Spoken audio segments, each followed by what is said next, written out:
Good afternoon, everyone, and welcome back to the Peterson Institute for International Economics. I'm Adam Posen, president of the Institute, and it is a good occasion for a serious discussion of Puerto Rican debt. Thank you all for joining us today, and thank you to our friends who are joining us online throughout the U.S., throughout markets, throughout the world. We're very privileged today to have with us Antonio Weiss, Counselor to the Secretary at the U.S. Treasury. He'll be making a formal presentation shortly.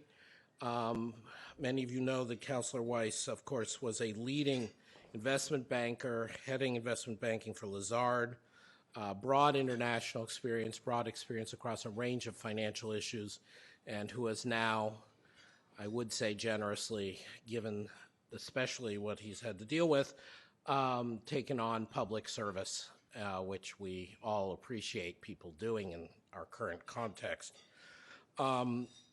We also have today, to follow on with the discussion, two non-resident fellows with the Institute, Anna Gelpern, who is professor of law at Georgetown University, who's previously taught at AU, at Rutgers University Division of Global Affairs, and has had visiting appointments at Harvard and UPenn law schools.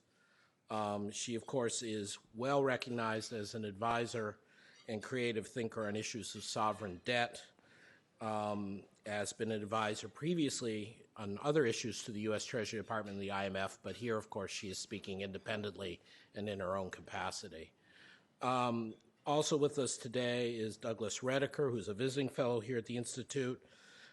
From 2010 to 2012, he was the alternative executive director at the IMF for the U.S. and was, of course, deeply involved in all the sovereign debt issues around Greece and the euro crisis.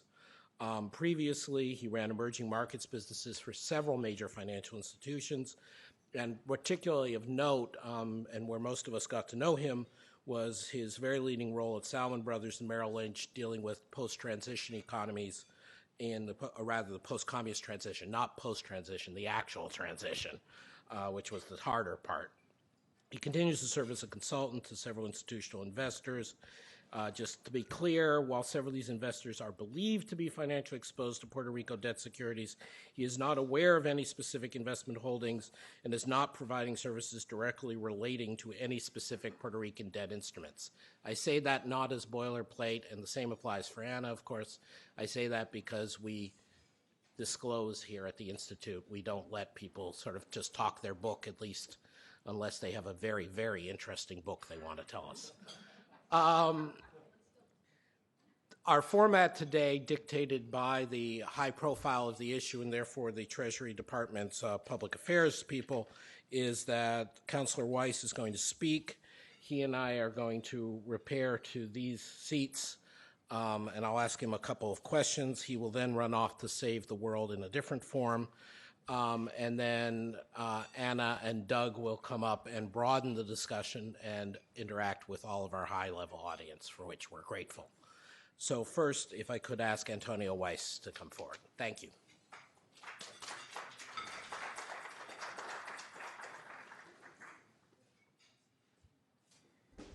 Thank you, Adam, and thank you to the Peterson Institute for hosting this conference today.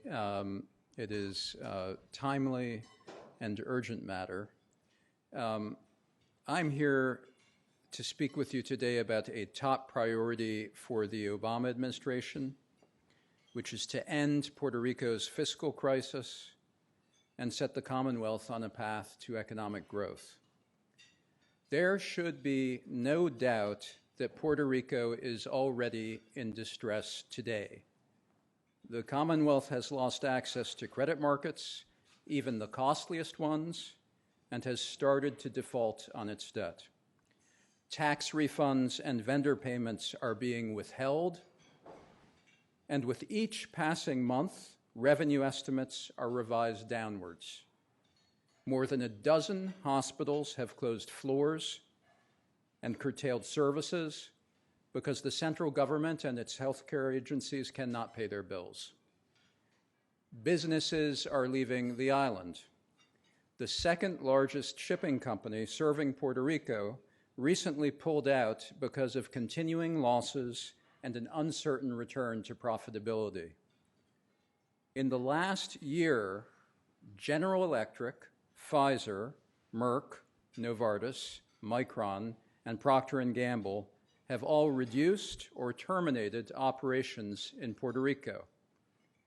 Businesses that stay or are solely local face mounting pressures. Rising taxes, from a 5-fold increase in the petroleum tax to a near doubling of the sales tax to 11.5%, which is the highest in the country, have eroded profits and discouraged investment. Nowhere, however, is the crisis more apparent than the record rate at which Puerto Ricans are leaving the island. 2.5% of the population left last year, and more than 1,500 residents continue to depart each week. Many are young, working-age citizens in search of economic opportunity. Their departure has long-term, devastating effects, both for economic growth and the tax base of the Commonwealth. Inaction is no longer an option. Now, let me further describe Puerto Rico's fiscal challenges and present the administration's proposed response. Last June, the governor of Puerto Rico warned that he would soon be forced to choose between paying Puerto Rico's debts and providing essential services. In the intervening months, the Commonwealth has started making those difficult decisions. Essential services remain intact only because the governor has authorized more than $1 billion in emergency liquidity actions.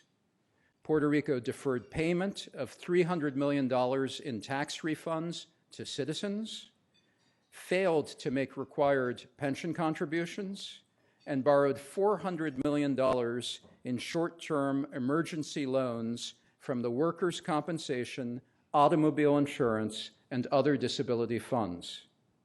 The next interest payment on constitutionally backed general obligation debt is at risk because $300 million in monthly set-aside payments have not been made.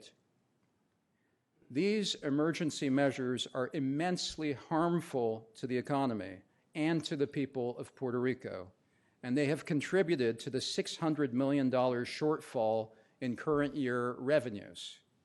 They have also proven to be insufficient. As a result, on December 1st, the governor signed an executive order requiring the clawback of bonded revenues to pay general obligation debt and provide essential services.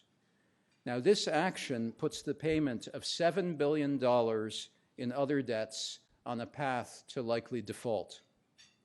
Finally, liquidity at the Government Development Bank, the GDB, is at dangerously low levels. As the entity responsible for holding government deposits, managing the Commonwealth's finances, and clearing payments, the GDB is at the heart of Puerto Rico's financial system. Its solvency and uninterrupted operation are critical to the functioning of the economy. Now, this crisis could escalate further in many ways, but make no mistake, it is already upon us. My colleagues across the administration have worked tirelessly for years to help the residents of Puerto Rico. As the situation deteriorated, the National Economic Council and Treasury also convened an administration-wide effort to encourage federal agencies to ensure Puerto Rico has ready access to congressionally appropriated funds and to develop the most effective policy response to the crisis. Now, this interagency effort has already produced tangible results, and we will not relent. But it has become clear that resolving Puerto Rico's crisis requires congressional action. To that end, the administration has called on Congress to act on a comprehensive legislative package that includes a debt restructuring mechanism, appropriate fiscal oversight, healthcare funding, and tax incentives to encourage work. Our proposals have drawn strong support from business and labor leaders, and we are grateful to those members of Congress on both sides of the aisle who recognize the severity of the problem and the urgent need for action. Now, we consider all components of our legislative package to be essential, but I would like to highlight two of the critical elements today, which are restructuring and oversight. The restructuring of Puerto Rico's debts is inevitable. The financial markets know this. Puerto Rico's debt has traded at distressed levels for more than 2 years. Under current law, Puerto Rico would have to restructure its liabilities without access to a tested, orderly framework to resolve competing legal claims. Puerto Rico's debt is unusually complex, with 18 different but interrelated issuers. There are an even larger number of creditor groups with conflicting interests, and the legal remedies under existing contracts are untested. We cannot predict the outcome of the complex litigation that would inevitably follow a disorderly default. But we know that it would be contentious and protracted, both among competing creditor classes and against the Commonwealth. This would impede the pursuit of restructuring negotiations and stand in the way of Puerto Rico's economic recovery. There is a real risk of another lost decade for Puerto Rico, this one more damaging than the last. The attempted restructuring of Puerto Rico's own power authority, PREPA, provides a cautionary tale. After 18 months of negotiations, PREPA and its creditors have yet to reach a binding agreement. And compared to the Commonwealth and its 18 tax-supported instrumentalities and issuers, the structure of PREPA's indebtedness is relatively simple. So what is the alternative? A federally legislated restructuring regime would bring all of the Commonwealth's financial liabilities into a coordinated, court-supervised process. Such an authority offers obvious benefits. It would provide a stay on litigation, protect the provision of vital public services, and enable Puerto Rico to obtain third-party cash flow financing. It would also provide a comprehensive framework for all debts under the supervision of the federal courts and a process for creditors to vote on a plan of adjustment. Most importantly, it would cost taxpayers nothing. The choice is stark: an orderly restructuring process that allows Puerto Rico to put its debt crisis in the past and begin the hard work of economic redevelopment, or a disorderly and chaotic default that risks the economic safety and well-being of 3.5 million Americans living in Puerto Rico. Now, this restructuring authority must be conditioned on independent and credible fiscal oversight. Puerto Rico's economy has long suffered from a lack of fiscal discipline and transparency. Historically, budgets have relied on unrealistic revenue estimates. Revenue and expense adjustments have fallen short due to a lack of fiscal controls. And financial disclosure is opaque, and accounting deadlines are missed repeatedly. Independent and credible oversight would guarantee Puerto Rico corrects these practices. It would also ensure that the Commonwealth's annual budgets determined by its government adhere to the long-term recovery plan, and it would help Puerto Rico fully implement fiscal reforms, restoring confidence among all stakeholders. At the same time, any fiscal oversight must be structured in a way that respects Puerto Rico's autonomy and preserves its self-governance. The oversight body should have relevant expertise, true independence, and strong representation from Puerto Rico.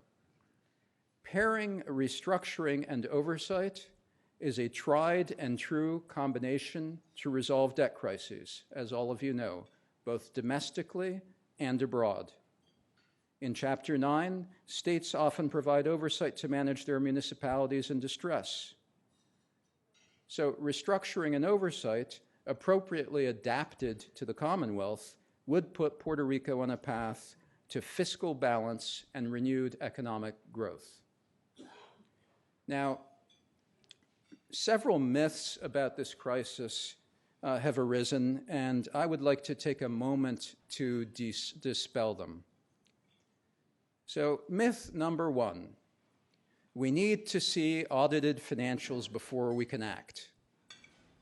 Well, even without fiscal year 2014 audited financials, the magnitude of Puerto Rico's problems and the need for action are clear.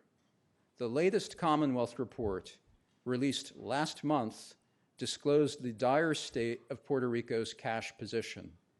The local treasury account is overdrawn by $370 million, and there are $543 million in checks that have been written but remain, as they say, in the mail.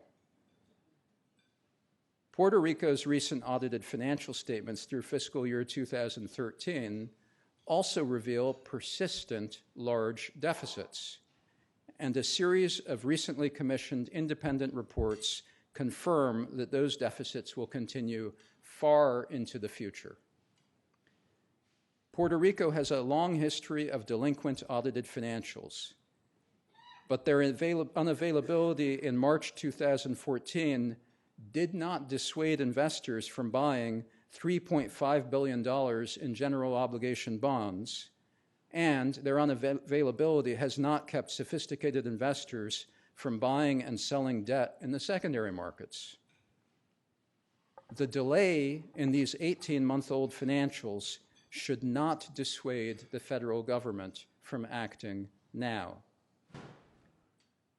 Myth number two, I have four. Number two, the debt is unsustainable and can be paid in full.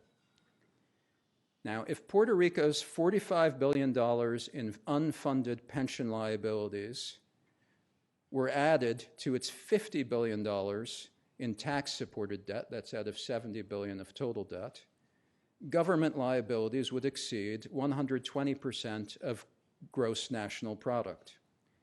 Moreover, paying debt service on all $50 billion in tax-supported debt would require a sustained primary surplus of 5% of GNP. This is a significantly higher primary surplus than any distressed entity can reasonably hope to achieve. Measuring tax-supported debt service relative to government's taxing power also shows the debts are unsustainable. Rating agencies have always evaluated the fiscal health of states and municipalities using this methodology. On that basis, debt service totals 1/3 of Puerto Rico's revenues. 1/3, which strains capacity to support essential services and critical investments in economic development. Now, some investors calculate this by considering only debt service disclosed in the general fund. But that approach does not include debts paid out of the Commonwealth's sales tax, COFINA, and those paid by public agencies like the GDB, the Public Finance Corporation, and the University of Puerto Rico, which all depend on the central government for funding, but are not included in the general fund budget. But whichever method you use, Puerto Rico's debt service is more than 5 times that of the average state, and more than double that of the next most stressed state. Myth number 3, Puerto Rico can manage this crisis through austerity alone. Now, Puerto Rico has already made significant fiscal adjustments, but these efforts have failed to arrest the crisis or to restore economic growth. The Commonwealth has enacted over $1.5 billion in tax increases since 2012. Government spending, net of debt service, is at its lowest level since 2005, both in nominal terms and as a share of GNP. Public employment has been cut by more than 20% since 2008. Today, more than 70% of remaining government employees are teachers, police officers, firefighters, and nurses.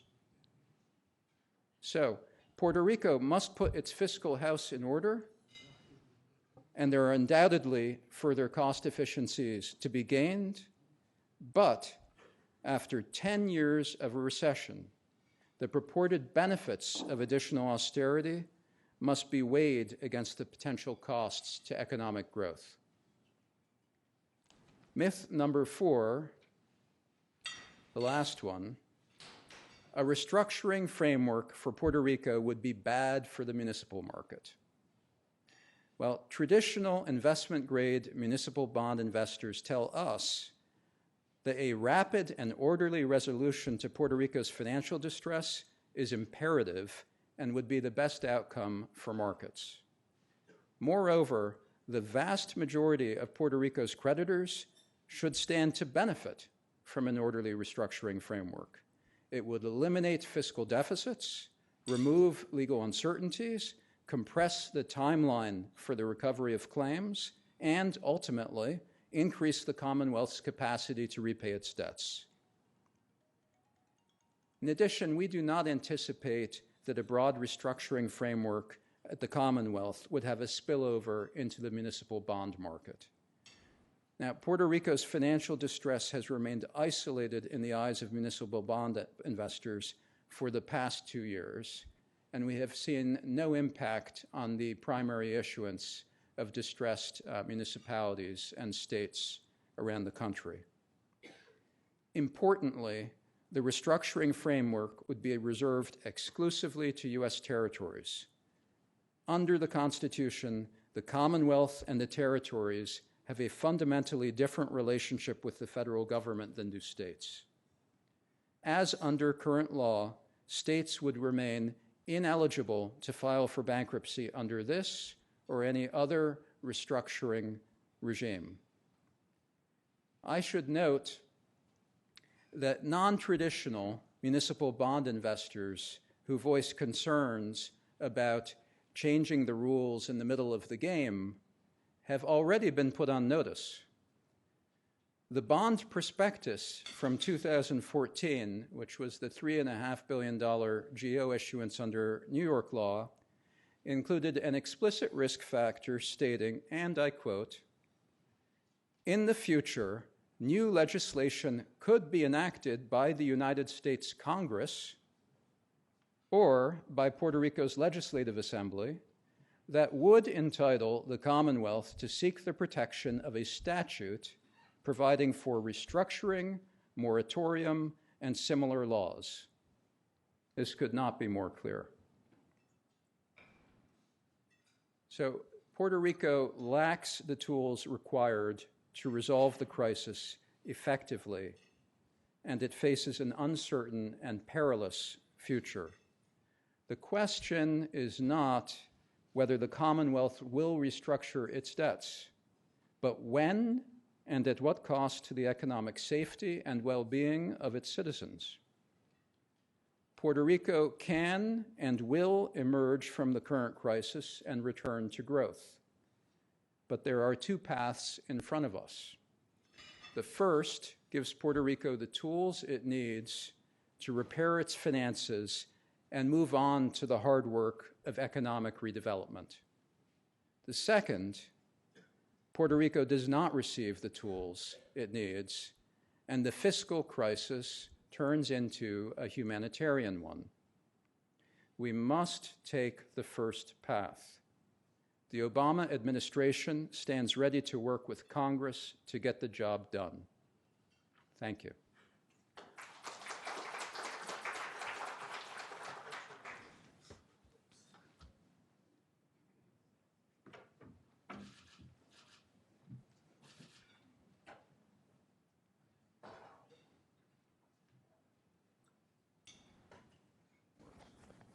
It'll work.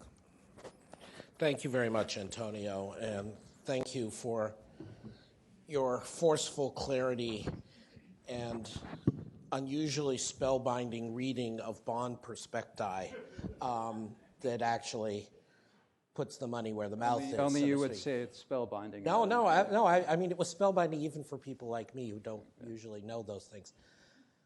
Obviously, in particular in this institute, but in the world today, there are many echoes of what has happened in Greece, what is happening in Latin America. But I do want to keep us focused for now on the direct challenge ahead for the Puerto Rican people and for the administration. So the first thing, I guess, to ask is not so much the myth of sustainability or that. As a reasonable person, I'm willing to get rid of that. The question is more, given that it's been a 10-year recession, given that U.S. citizens who were living in Puerto Rico, understandably, especially as you say, young mobile people, can choose to go to Florida, choose to go elsewhere to work. Even with a fiscal oversight board, what is the positive path for Puerto Rico, even if we get past this crisis? I mean, how do you see that? And the secondary part to that is, given any realistic path for Puerto Rican growth and adjustment, do you expect after restructuring, what kinds of bond issuance do you think, or what kind of debt market access might Puerto Rico have after they adopt your proposal? Okay, well, on the first point, obviously restructuring and oversight are not the solution for Puerto Rico's redevelopment. They are urgently needed, and I hope that the first part of my remarks convinced everyone, and not just you, Adam, of that. We're deeply concerned about the near term. We are also, of course, focused on the long term. And as to the long-term redevelopment of Puerto Rico, Puerto Rico itself has a role to play, its government, its citizens. The private sector at large has a role to play. And to a certain extent, the federal government has a role to play as well. And in that regard, our proposal focused on really the two main levers that we thought could produce the most direct result. The first was around Medicaid funding, where Puerto Rico has a very disadvantaged share, has a cliff in funding. At the end of 2 years, it will run out of funding, which will add billions in needed revenues to the budget, which they don't have. And the second was an EITC, an incentive for work, which we found to be particularly strong in that there is none today in Puerto Rico. The labor force participation rate for a variety of reasons is just below 40% versus, I think as everyone here knows, 62% on the mainland. And so there is a potential triple benefit of an EITC in Puerto Rico, which is to say it puts cash in the pockets of families that need it. It provides an incentive to move from the informal sector into the formal sector of the economy, and over time it should add to the tax base. Now that being said, there is private interest in investing in Puerto Rico. I think as many people who follow it know, for example, its generation is primarily oil-based, electricity generation. There is substantial interest by companies around the world in investing in alternative generation. They need not just PREPA to be resolved, they need the Puerto Rican economy to be stabilized. So there is a potential for private investment. There is a potential for federal incentives to encourage work and growth. But we do not underestimate the challenge of returning the economy to a sustainable growth path. It has not been on one really since 2006. Now, as to your second question, which was a return to markets. Right. What form of timing do you think that could take if your plan was adopted?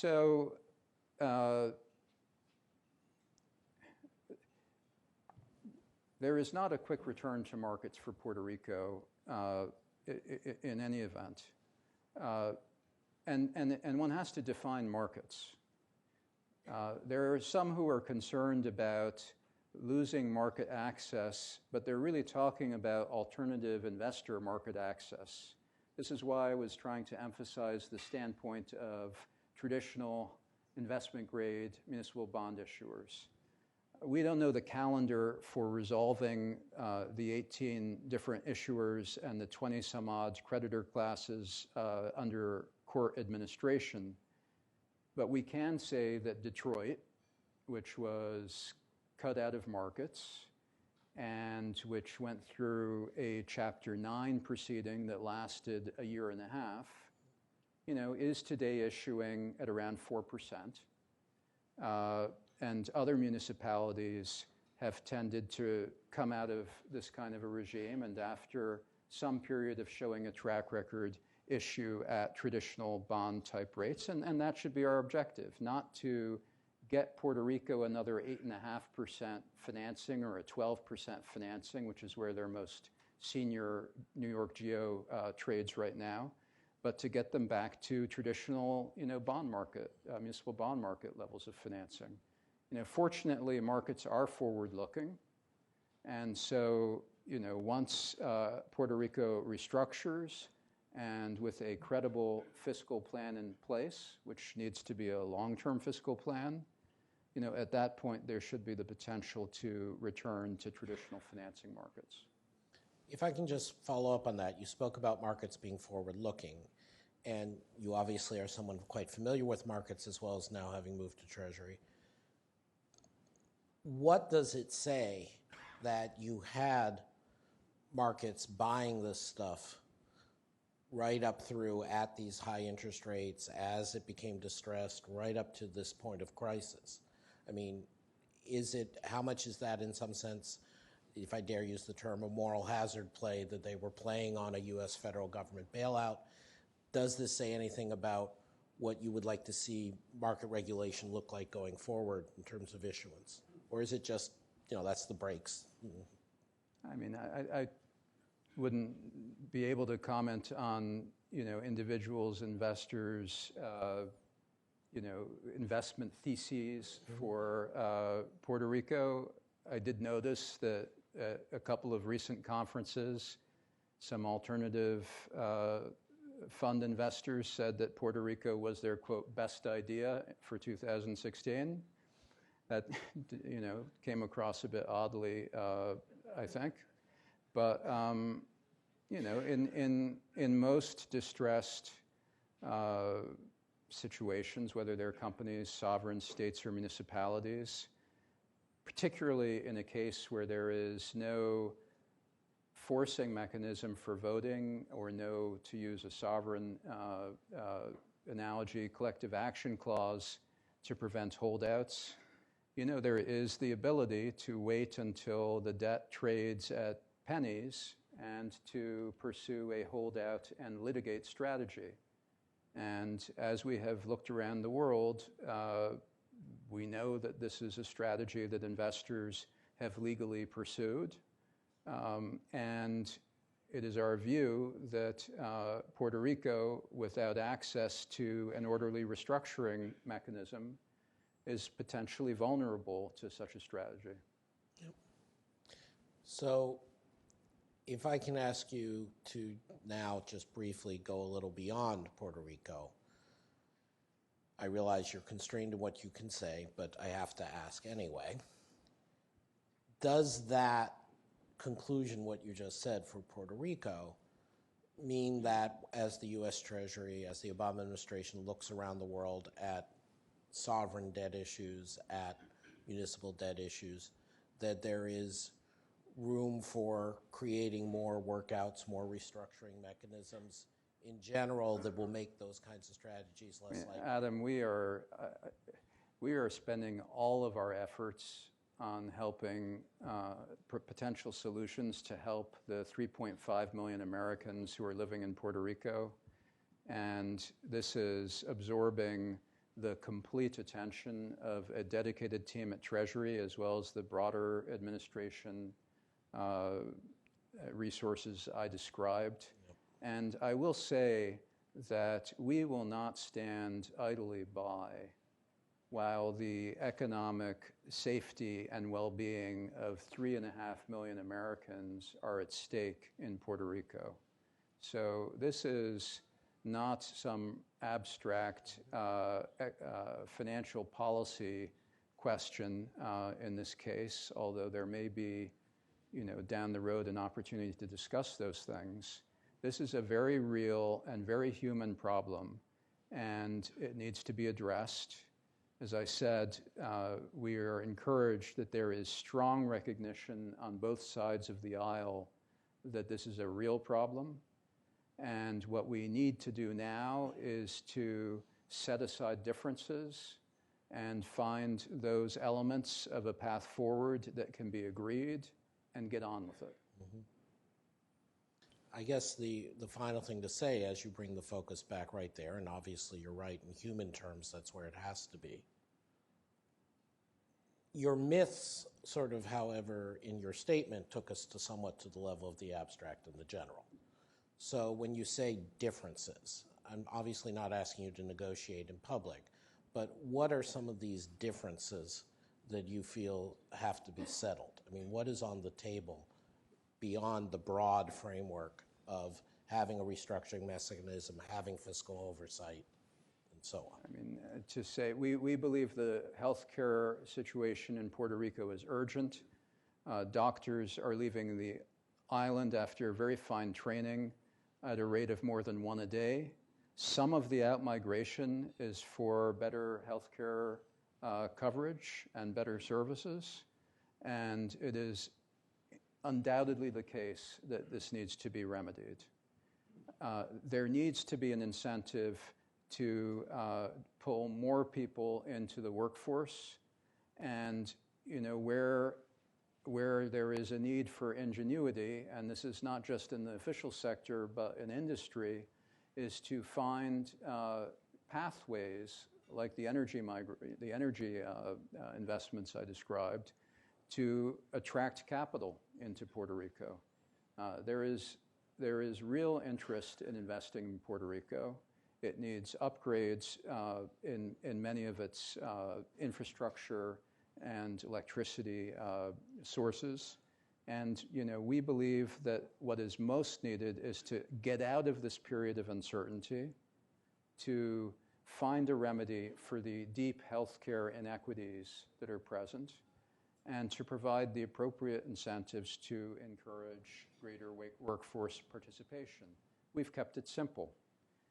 There are ideas outside of the scope of what I just described. We're not throwing out, good ideas wherever they may come from.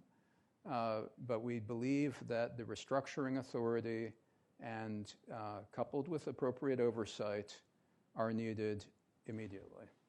Okay. I know your time is running short. Let me, if I could, ask one more question. In your very comprehensive remarks, when you gave us all a brief tour of the underlying Puerto Rican situation that led to the crisis, you mentioned a number of specific companies, major American firms, that have reduced their investment or employment in Puerto Rico in recent years, and a number of them were pharmaceutical firms. There were special deals in place that had been benefiting the pharmaceutical sector in Puerto Rico. Is there room to go back to that? Is that door closed? I mean, that's a very big adjustment for Puerto Rico to have had to make. I'm not carrying water for any particular industry one way or the other. Understood. The question is, how do you manage the phasing out of 936, which was complete in 2006, did coincide with the beginning of the recession. Puerto Rico's recession started before the United States recession. This was not the only consideration. And some of these companies undoubtedly, although it's now 9 years later, that could be a contributing factor along with other factors. But the economic uncertainty and risk on the island is undoubtedly also a contributing factor. And if there is disinvestment in an economy where we need to encourage investment, that is a significant problem. And I think, as any business person would say, the extraordinary uncertainty which the Commonwealth now faces and the divergent choice between a protracted, litigious, disorderly, and chaotic default and an orderly restructuring of debts, that uncertainty is a great inhibitor for any investment into the island.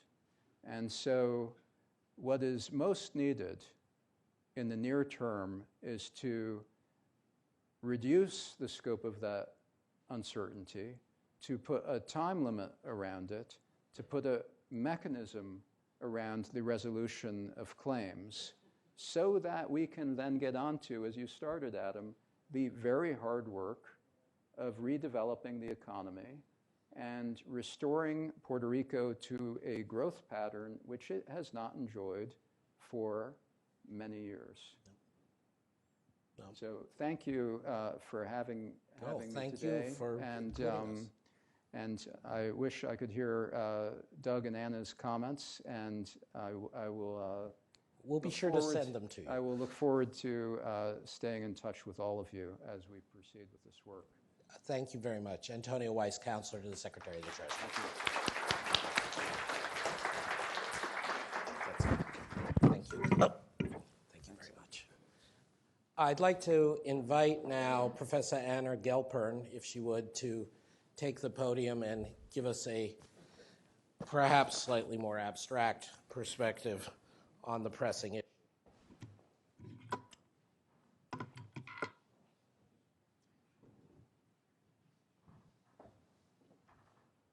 Great. So, Adam, thank you, and it's a privilege to be here, and I'm grateful to Antonio for coming here.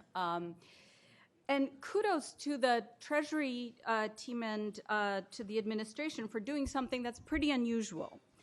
And that is, too often around here, the first thing we do is decide what is feasible.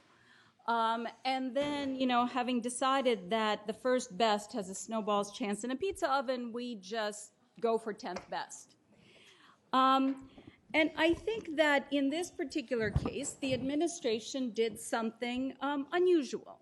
They tried to articulate what they think is the right fix to the economic and humanitarian crisis in Puerto Rico.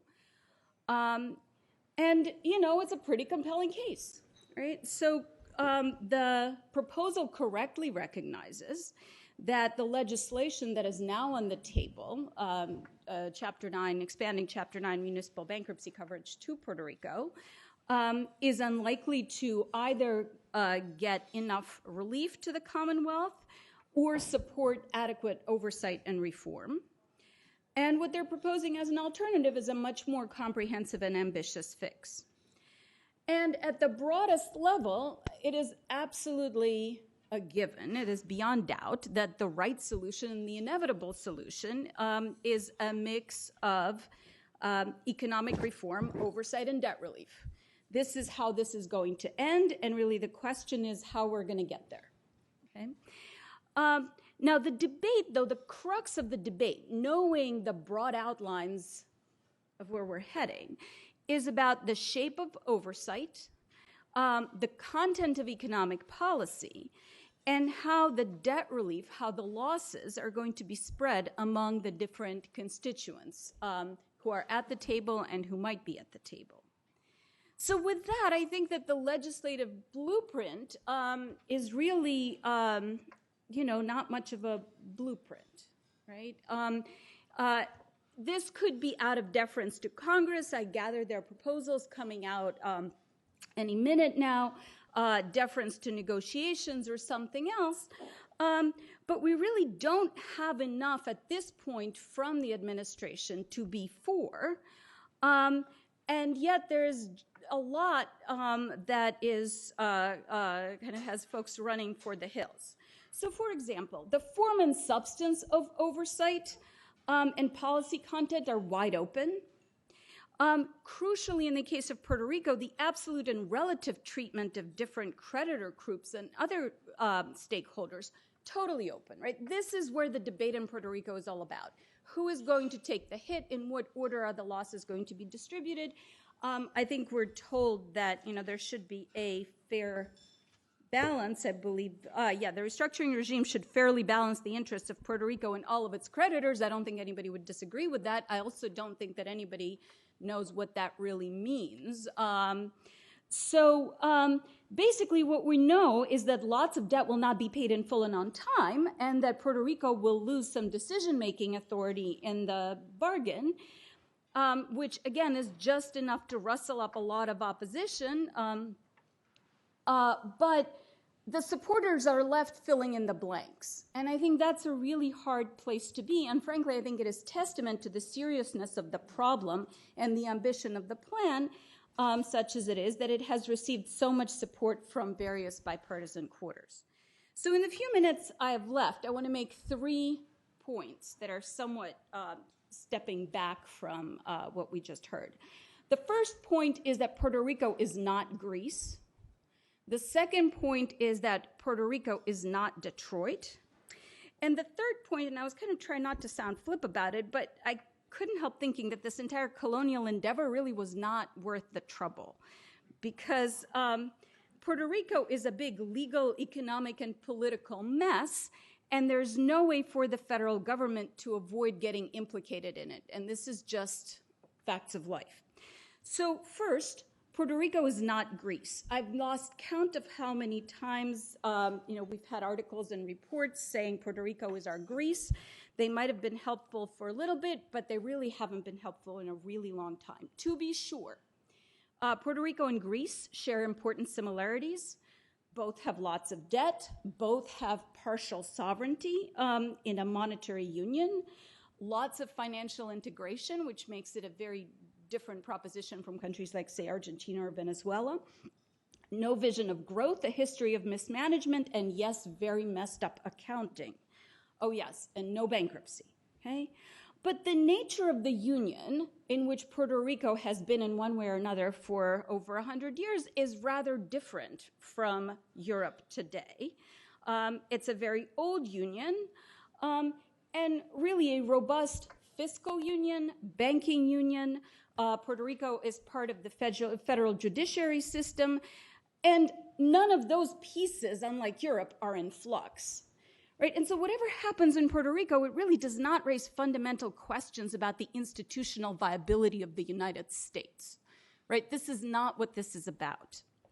At the same time, however, Puerto Rico's legal status, quite unlike Greece's, by the way, is just a hot mess. I mean, I've read a lot of law review articles that are very poetic, sort of trying to prepare for this, and nobody really can quite pinpoint where Puerto Rico is on the spectrum from sovereign country to state to municipality. It's somewhere there depending on what you're talking about, right? But it is really a big question mark, and that is a problem, right? So over time, it's ranged from just outright colonial dominion to something like a state, but not quite. There are 2 cases this term before the Supreme Court. One of them had just agreed to take. It's over the Puerto Rican bankruptcy law, the restructuring law. The other is a criminal law case. Both of them really are about, what kind of a sovereign or not quite sovereign animal is Puerto Rico, right? Moreover, not unrelated, Puerto Rico's debt stock looks a lot like that of a U.S. municipal borrower, maybe borrower on steroids, rather than a sovereign country, right? So sovereign debt, the sovereigns, as in nation states, those debt stocks are very flat, okay? They're all the same priority, dare I say pari passu. There's very little secured debt. Puerto Rico's debt is insanely variegated. You already heard this. They have a bunch of different borrowers, a bunch of different revenue pledges, constitutional protections, and that famous bond that was issued in the spring of 2014, it's sort of kind of governed by foreign law, meaning the law of the state of New York.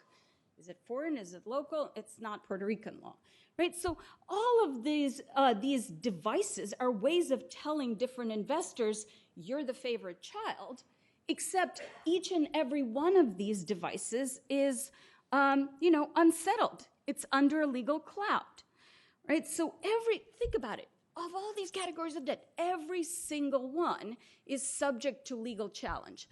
Some more than others, But that's not a way to run a railroad, certainly not a way to run an island. Okay? Finally, quite obviously, Puerto Rico cannot go to the IMF. We have no standing mechanism to deal with sovereign distress. This is where I give it to Europe for the ESM, right? And then we also have another set of constituents, the bond insurers, right, who are just behind the scenes and who are, of course, playing a very prominent role in the restructuring of the utility. So very, very briefly, Puerto Rico is not Detroit either, okay? It's sovereign. It has substantial immunities, okay? It cannot file for, Puerto Rico cannot file for bankruptcy. It is not subject to state-level oversight. It cannot have its debts resolved in a public forum under the auspices of a judge.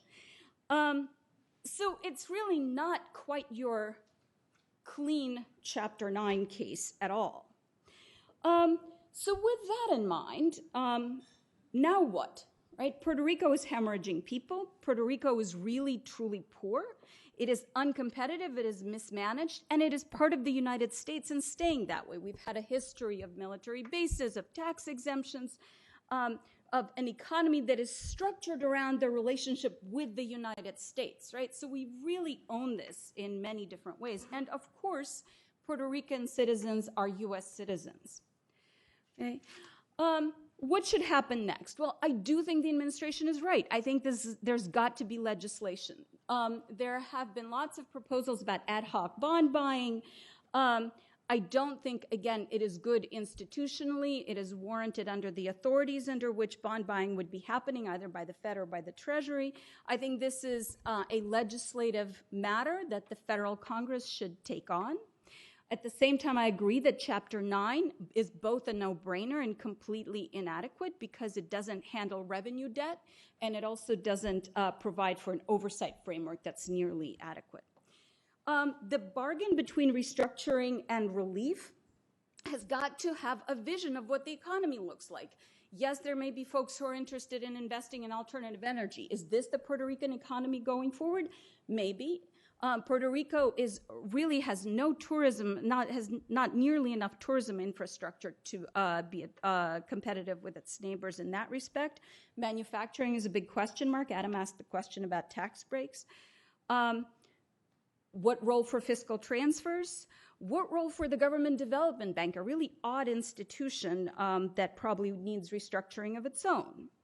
Now, as for relief, we've got to decide at a minimum whether we're going to try to honor some semblance of existing priorities among creditors or toss it and start afresh with federal legislation. You can do that, right? That may have indirect implications for the muni market, right, if you upset investor expectations. So it may make sense to at least honor the relative hierarchy among investors, but that too is very much on the table and a question mark. So in closing, bankruptcy is a word that gets bandied about quite a bit. And to Adam's earlier question, I spent some time at the UN yesterday where we all spent much too long talking about what is bankruptcy. Fundamentally, it is a political bargain on distribution. This is where this is going. This is where it's going to have to end. Treasury has put a framework for talking, maybe, on the table. It has considerable convening power. It has a bully pulpit. I think that there's no time to waste. And thank you.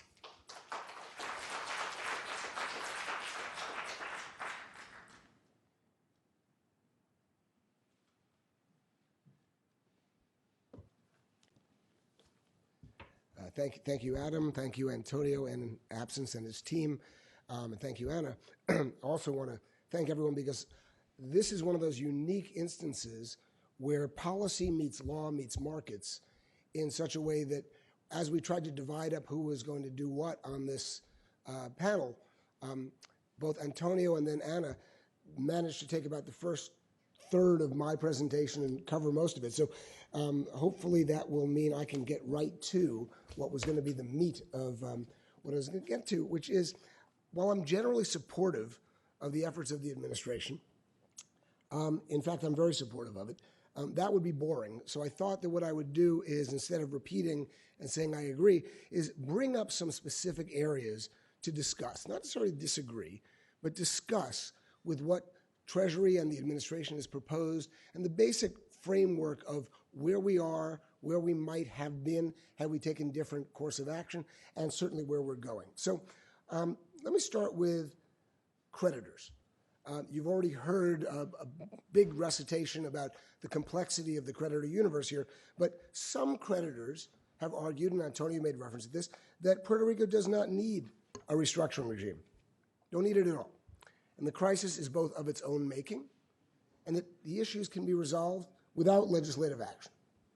Now, if you heard the hearing last week, this was made loud and clear by a number of, one in particular, representatives sitting on the panel before the Senate Judiciary Committee. Now, I disagree with that.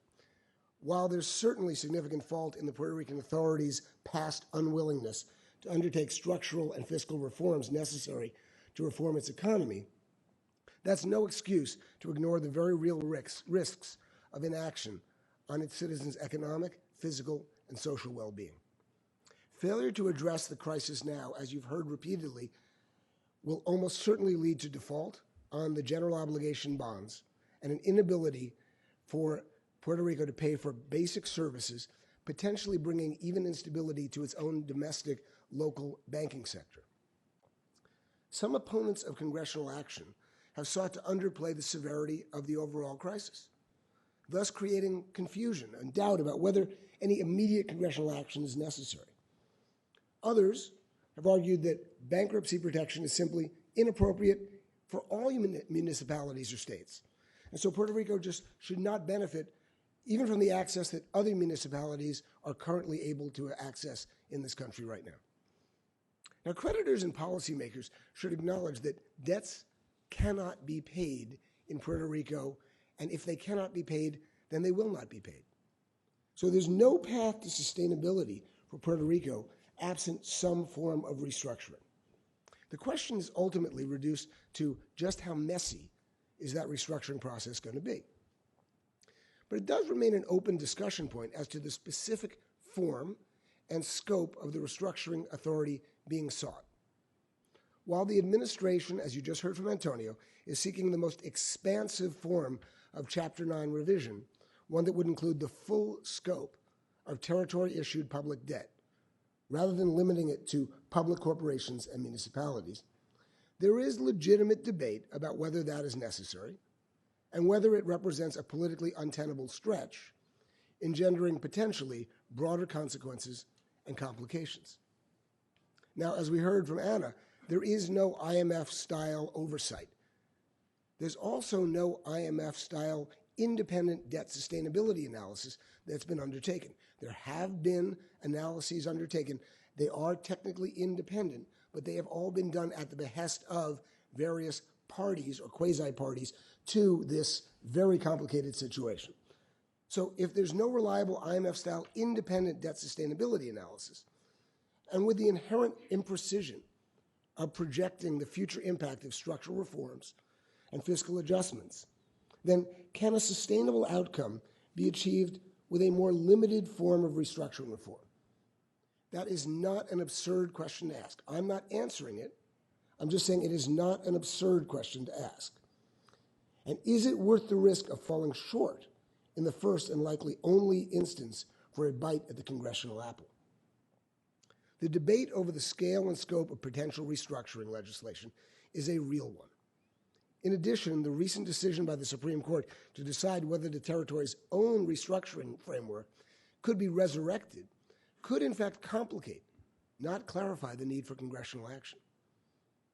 If the Puerto Rican Recovery Act were to be legally resurrected, it would provide a wide range of flexibility to Puerto Rican authorities to include most, though not all, forms of public debt. With the exception of general obligation bonds that benefit from the Puerto Rican constitutional protection, all other debt could potentially be subject to inclusion. Now, while individual bondholders would benefit or suffer, depending on whether Puerto Rico benefits from Super Chapter 9, Small Chapter 9, the Recovery Act, or any other hybrid, I remain somewhat ambivalent and am more concerned that some form of restructuring reform is taken to avert a messy and chaotic series of cascading defaults and court filings. Second point, could the administration take steps beyond those proposed already, most of which require congressional action. So far, this administration has repeatedly rejected calls to push the limits of its legal authority to, for example, use the Exchange Stabilization Fund to provide some sort of guarantee underlying a voluntary exchange. If it were possible, the ESF could be used to guarantee new debt issued by Puerto Rico, either by offering an exchange to existing debt holders, presumably at a significant discount in exchange for better security of repayment terms, or so as to raise funds to tender for existing debt. An ESF wrap of any new Puerto Rico bond issuance would not only reopen markets, but could do so at levels likely comparable to U.S. Treasuries.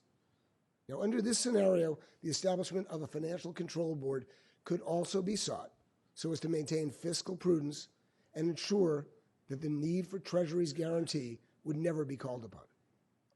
Now, I want to be clear. I am not suggesting that the ESF be used beyond what Treasury believes its legal authority is to do so. But I am also cognizant that the ESF has been used very creatively in the past. Third, though difficult, bordering on the impossible, I want to briefly consider the possibility of a voluntary exchange structure as an alternative to legally compelled debt restructuring. Here, investors would accept a reduction in repayments and principal in return for a greater security of those repayments. Such security could be provided either via U.S. Treasury ESF wrap or via a more secure collateral pool. Unfortunately, though there are countless creative structures to play with here, the reality is that with no tools to compel or threaten holdouts, it is highly unlikely that such an exchange could be accomplished, and certainly not quickly. So far, negotiations with holders of the PREPA-issued bonds, as you heard earlier, have yielded headlines, but no deal, with several investors and bond insurers apparently rejecting what is generally considered to be a pretty generous offer. Absent new tools, voluntary exchanges seem unlikely to substitute for congressional action. So that leads to the reality check about the chances of such congressional action to provide a comprehensive solution that includes both a restructuring framework and a fiscal control board. I'm convinced that other creative and voluntary solutions are simply not viable at this time, absent a new legislative framework. Now, some in Congress remain unconvinced.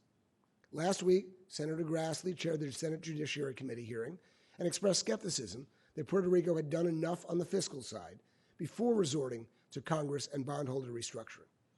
He and others also remain nervous that the administration's more expansive proposal represents a dangerous step on a slippery slope, opening the door to other territories and ultimately states to make similar arguments over time. There's some chatter that something related to Puerto Rico could find its way into the omnibus bill being negotiated this week. Without agreement on the specific nature of the package to be included, it is hard to be optimistic that this will happen. But there's a new Speaker of the House and a strong push by the administration, as well as by some influential Democrats, so it cannot be discounted, and maybe we will be pleasantly surprised. In spite of the administration efforts, until very recently, there was really no sense of urgency amongst Republicans, and only slightly more than that from many Democrats. And in fact, other than those with specific parochial interests in Puerto Rico or among bond market participants, few members of Congress or even the general public have expressed much concern here. To them, it is an abstraction. That could, in fact, work for the supporters of action. The fact that Puerto Rico remains off the frontline agenda for most legislators means that opposition to a potential deal is not so firmly entrenched that it cannot be overcome as part of a political package. In sum, the administration's proposals are largely sensible, though far from ambitious. With congressional action uncertain, perhaps we need to recall what happened 40 years ago in New York City. On October 30th, 1975, the New York Daily News famously captured Washington's approach to New York's financial crisis with its headline, "Ford to City, Drop Dead." A month later, New York passed a moratorium on repayment of debt, which triggered a rescue package from the federal government, along with the control board. Far from ideal, perhaps that is the path that Puerto Rico will find itself traveling as well. Thank you.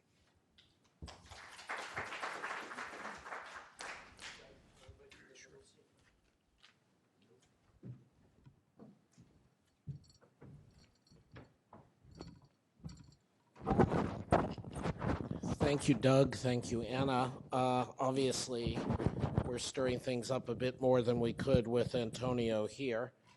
I hope that has provoked, from those of you who've been gracious enough to join us in person today, some questions or comments of your own. We have a standing mic in back. We will shortly have a traveling mic in front. Let me open it up to the floor. Even Ted Truman doesn't want to speak? Oh, please, at the back, if you could go over to the standing mic. Well, there's a small footnote on the very large discussion, Gary Huffbauer, but I noticed that our Treasury colleague here, Mr. Weiss, was more sympathetic to the argument that when a previous generation of the Treasury phased out 936, they set the Commonwealth on a downward path. And he was a little more open to the notion of reviving something like that than perhaps some of his colleagues have been. So what do you wizards up there think about some kind of tax incentive to get investment going in the Commonwealth? Well, yeah, what do you wizards think? Look, I think that the era of Puerto Rico benefiting from Washington-based tax preferences probably has played itself out. That doesn't mean there's not room for Washington-based tax preferences to stimulate certain areas of the economy. But I think that there's one lesson that Puerto Rico learned, and there are a lot of lessons Puerto Rico has and is likely to learn. It's that depending on the largesse of the Treasury Department creating distorting tax preferences as the fundamental premise for their economic model is probably not a healthy or sustainable way to go. It may end up being the best they can get, but I certainly hope not. Anna, do you If want to I add could just anything? add one thing. Having given it, then taken it away, then giving it again, I'm not sure how much of the incentive effect is left. And I think what you really need is a commitment to a path for what this economy is going to look like. And if tax breaks are part of it, we'll talk about it then. I think just to throw in one more non-wizardly view, Gary, I think while I accept the free market premise of my colleagues about distortions and uncertainty, I do think it's important to recognize that in most of these situations of restructuring, you do need to make some amount of fiscal transfer to get them through. And so, of course, to me, the most disturbing point of Antonio Weiss's prepared comments was the necessary statement that he thought necessary to say, quote, most importantly, this will not cost the taxpayers anything, or it was close to that. I know he said most importantly. That is far from the most important thing, and it is a shame that the Treasury either feels due to congressional opposition or for whatever reason they should say things that way. My colleagues are probably right that particular industrial tax distortions are not the way to do it, but pretending that the humanitarian crisis in Puerto Rico requires no fiscal transfers is a sort of ridiculous thing. Please. Yeah, Jo Marie Griesgraber, New Rules for Global Finance. I've worked on developing country debt for 15 years and said I'm tired of debt, and here we go. My question is, what is the best way to prevent the holdouts, what we like to call the vulture funds? What is the methodology for that, and why did the administration wait so long? Why are we suddenly at the cliff after 10 years? Maybe Anna wants to say the best way, and Doug wants to say why it took so long. Okay, I don't know why they waited so long. But on preventing minority creditors from free riding on the deal, the federal government has ample legislative powers, right? You could have a debt moratorium, you could take away the tax breaks, you could do lots of things to make this debt unattractive, right? So while I buy the contractual convenience and the kind of procedural niceness of majority voting, It's really about carrots and sticks, and with federal power over the Commonwealth being quite ample, I think there's plenty of room for sticks should there be political will to deploy them. Doug? So I think the premise of your question is good if you look at Puerto Rico in its current state, which is akin to an overly indebted emerging market. But the fact is, Puerto Rico has been a triple tax-free municipal bond issuer, and it has been issuing both to the municipal bond market and under municipal bond documentation. So the idea of imposing collective action clauses in municipal bond documentation is a bridge much further than I think any investor or issuer is likely to go. And I think it's largely unnecessary. Puerto Rico is just in this very unique and very odd space where it falls through the cracks. So one of the reasons that you didn't see collective action clause type of remedies considered in the past is because it's a municipal bond issuer. And so there's no obvious mechanism by which to do that. Now, unlike the IMF in an international context, what most municipal bond issuers have, or many, depending on the state and municipality they're issuing from, is access to the federal bankruptcy code. And that's where, again, Puerto Rico falls between the cracks.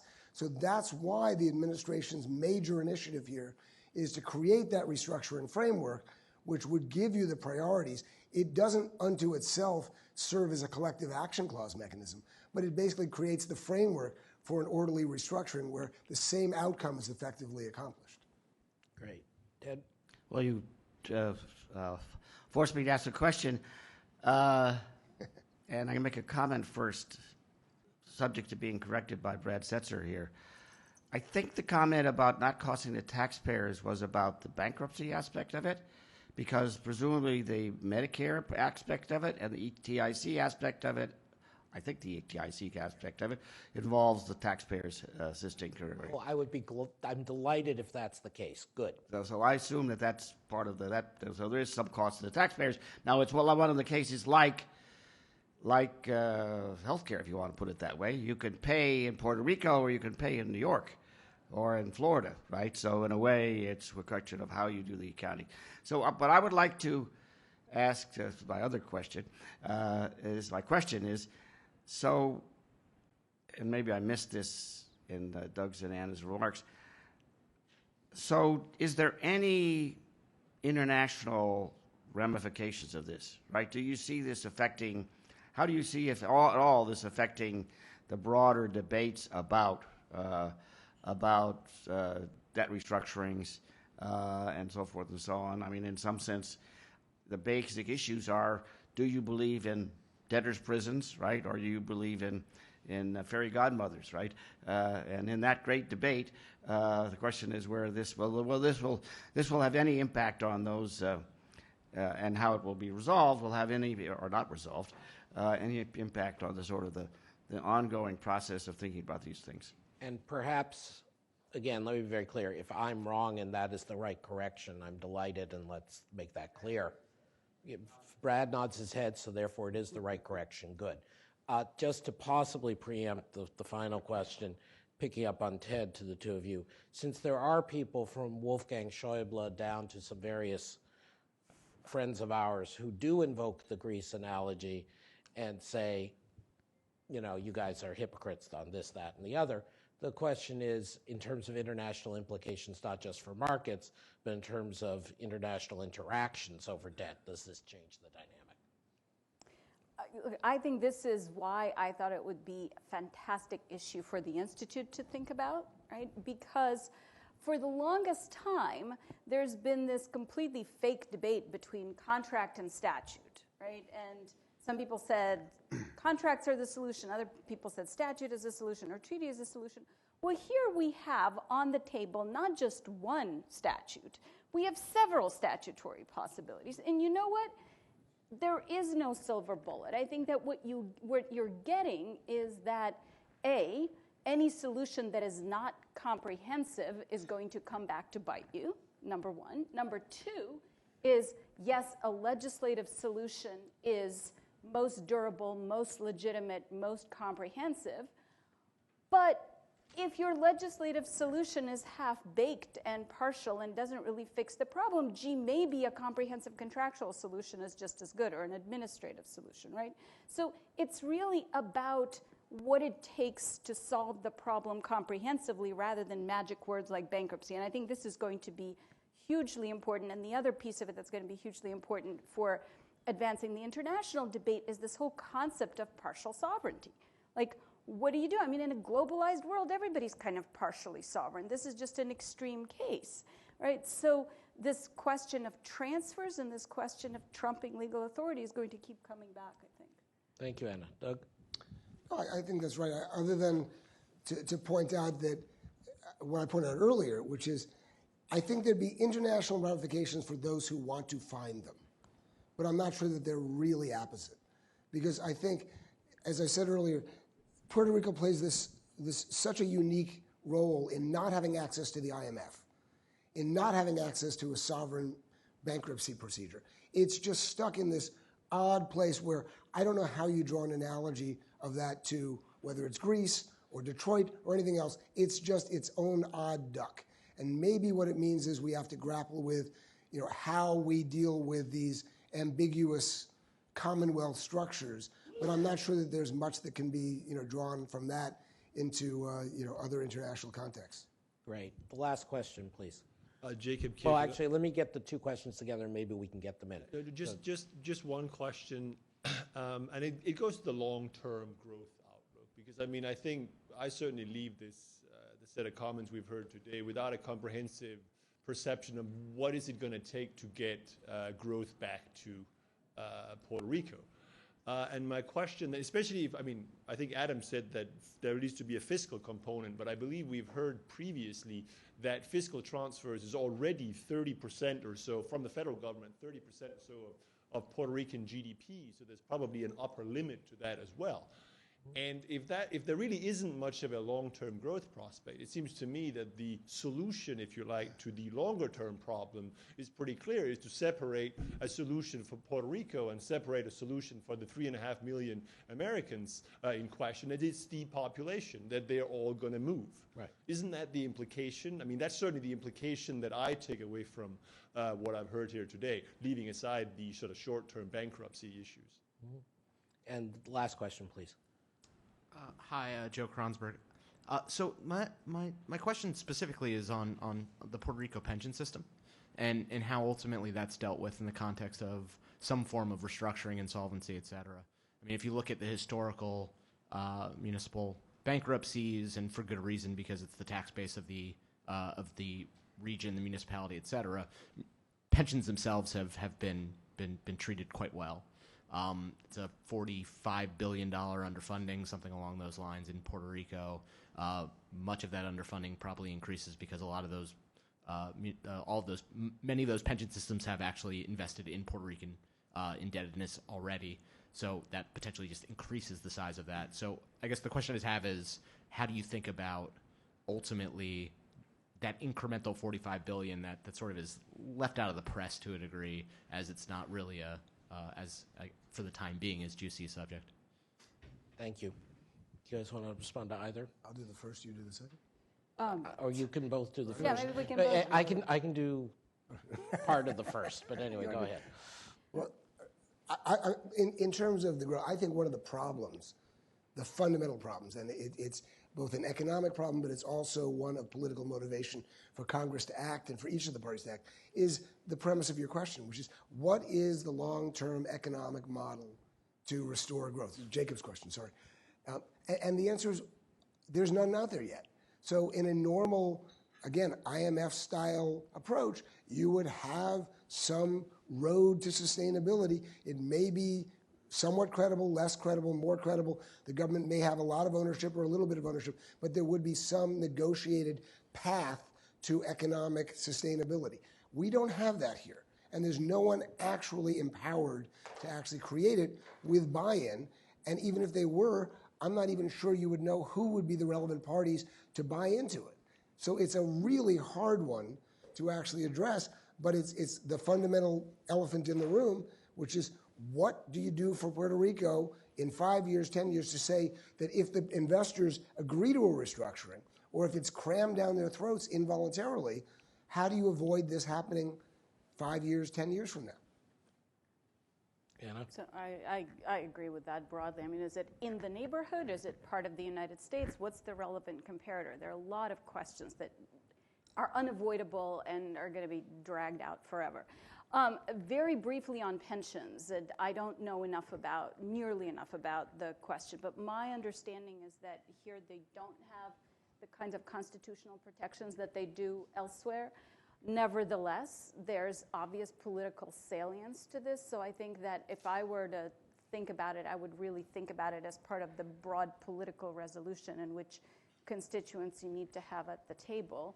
And I recognize it's unsatisfactory, but I wouldn't. So in some cases, I would put it right side by side with GO bonds and other similar obligations as part of that pot. I think here it's a distinct pot, more alongside other, welfare, social service, government expenditure, constituent healthcare claims, right? And how that soup is going to be ladled out is not clear at the moment. I have nothing to add on the pensions except to say that the record of kindness to municipal pensions isn't entirely uniform if you think about Illinois and a few other places. And to be honest, is a place where, just as a political guess, I differ from Anna, that I think Puerto Rican pension holders are going to be less able to protect their interests than mainland pension holders who have elected representatives in the relevant legislature. I think so if you're balancing risks, I'd put a little more risk on the pension than I would in your normal municipal case. Just to give one moment to Jacob and sort of picking up but taking a slightly different tack than Doug. This is not unique, as you said, it's not unique to Puerto Rico, but it's not just about IMF cases. We have a lot of distinct regions in the global economy where there is an overhang of elderly, non-working, non-participation, and young people of skill or younger people of skill leave. And we saw this in Mecklenburg-Vorpommern and other parts of Eastern Germany after unification. We're seeing this in China from the northwest to the southeast. We saw this with the Baltic states to some degree, which you've written about and are aware of. And so I think it is, and here's where I pick up on Doug, I think it is very important that in an ideal world, the U.S. decides its obligation to the people of Puerto Rico as individual American citizens as distinct from the policy goal of what happens to that particular piece of territory. And in a sense, it's similar to New Orleans. There was probably what we owed more than we gave in moral terms to the citizens of the place in New Orleans than the way they were treated in some ways. But we gave too much to the place of New Orleans, insisting we were going to rebuild it and put resources in there, and from an optimal perspective. And so I think it is reasonable, not for Brad and Antonio and the people of Treasury fighting the crisis right now, to think about this. But I do think if we, instead of talking necessarily about a sustainable growth path for Puerto Rico, which may frankly be, talk about bridges too far, may be very, very far away, to think more about how do you provide for the people who will be left behind if American citizens who have every right and ease to move to elsewhere in the American labor market with no borders, no Schengen, and no nothing, should be encouraged to do so. And that gets us back to your fiscal point, which is, you say it's 30%. There is no, just as you well know, Jacob, there is no arbitrary limit. We spend 18% on healthcare in this economy. Why the hell do we do that? It's stupid. We choose to spend 18% on healthcare.